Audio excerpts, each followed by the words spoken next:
Ayan, papunta na kami sa room namin. Second floor. Mag-elevator na lang kami kasi pagod na yung mga kasama namin. Yes!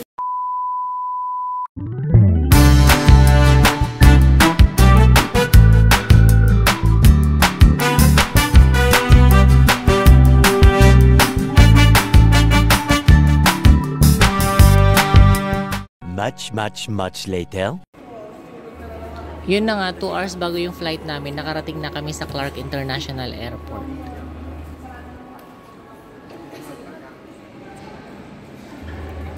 May balak yatang buong arkilahin ng buong eroplano ng mga to. Sa dinami-dami ba naman namin, no? Si Madam Mav, MST family, and syempre ako at saka si Buds.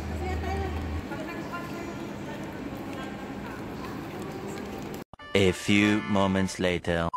Ayan, naka-check-in na kami. Ayan. Ayan yung mga kasama kong makukulit, oh. Yan. Kaway. Oh, diba? First time naming lahat. Much later. Ito na yung sasakyan namin na aeroplano papunta doon sa aming pupuntahan. Ayan. O, diba? Hindi na kami maghahagdan kasi nga dadaan na kami mismo doon sa, ano bang tawag niyan? Tube yata yan. Tube. Basta yun na yun. O, nag-elevator na kami pababa kasi nga papasok na kami sa loob ng eroplano. Ang haba pa lang ng proseso, no? First time namin kasi lahat eh, kaya wala akong idea. At ito pa, nung mag-check-in na kami, yung isang kasama namin, walang dalang ID. Tinanong sa kanya kung anong birthday niya. Nakalimutan din niya. Pero swerte pa rin niya kasi pinagbigyan siya. Gwapo ba naman? O, diba? Ang pinakihihintay ng lahat, paglipad ng eroplano. Yung mga lalaki dyan, pustahan tayo, kim-kimter, nagita kwayon. Siguro, nagita kwahita nga kupan yun.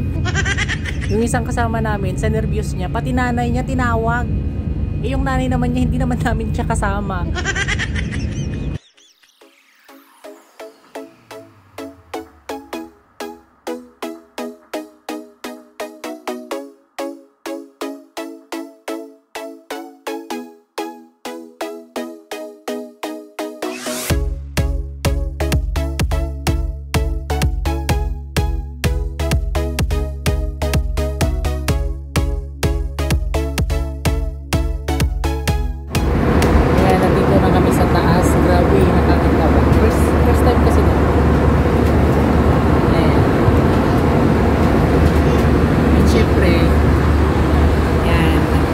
Tatanong kami kay ate.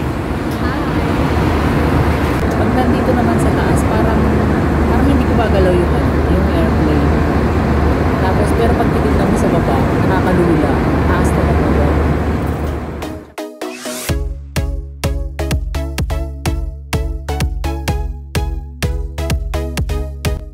Ito naman yung view nung nasa taas na kami, yung mga bahay, para ang liliit na lang, tas dagat, mga ulap. Pero ang ganda, nakaka-relax talaga. At least yung takot namin na-overcome namin. Idaan na lang sa kain ng nervyos. O, kami yung magkakasama, yan. Tapos yung mga iba nandun sa likod, sa may gitna. Pag nandito naman sa taas, parang wala kang mararamdaman. Parang hindi siya tumatakbo. Parang hindi siya gumagalaw. Yung packet lang talaga yung pressure namin. Nakakakaba. Ewan ko lang yung pababa. Titignan namin mamaya. Maliban sa first time.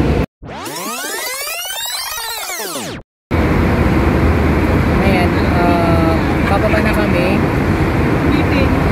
Pero feeling ko kasi mas nakaka-nervous yung packet eh, kaysa sa yung pababa. Pero ang taas pa namin.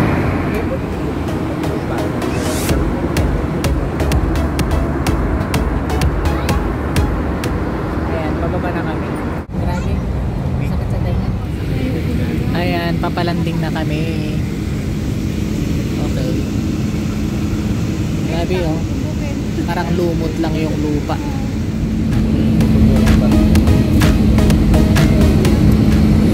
Papalanding na kami. O, diba? We're here na.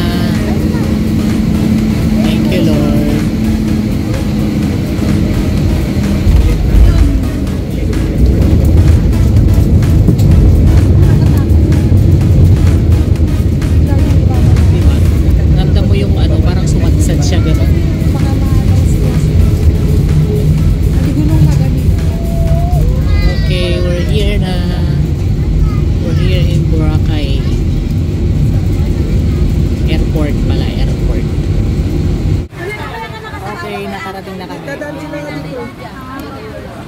unahin muna namin yung mga bumaba pa.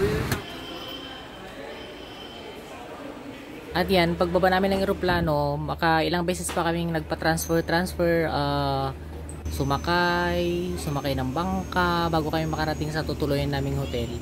And grabe ang init. Grabe talaga ang init. Pero sulit naman, sulit.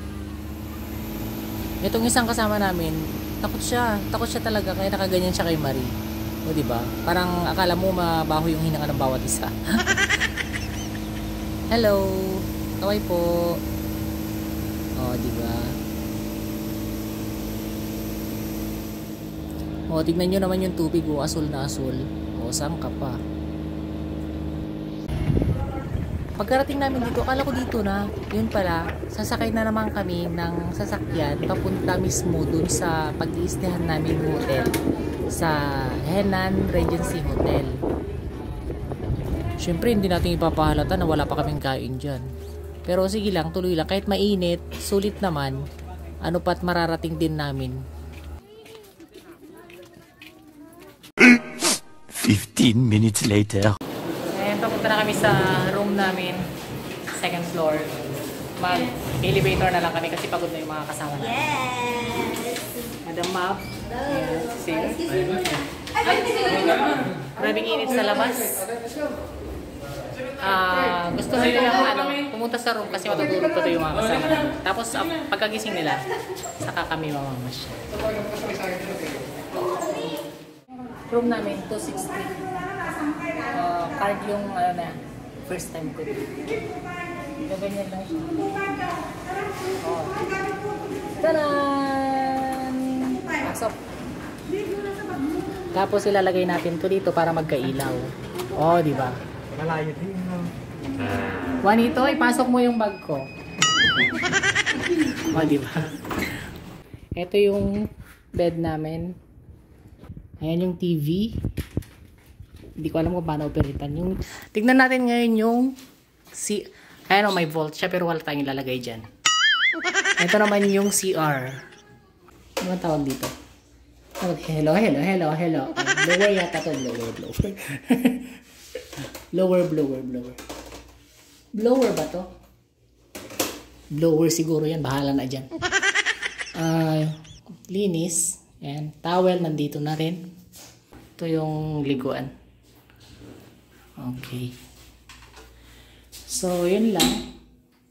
Ayan, labas na tayo. Then, malaking salamin. Okay. Ayan. Sa mga nagtatanong pala, nandito kami sa may, ano bang tawag nito?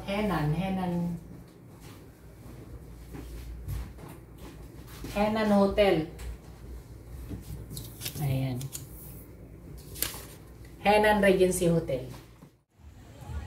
At noong bandang hapon na, nagpunta kami sa tabi ng dagat para masaksihan din yung paglubog ng araw. Ayan o. Ang ganda, di ba? Yung mga paraw, nagsisilabasan sila pag mga ganitong palubog na yung araw. At dito na rin nag-uumpisa yung tinatawag nilang nightlife.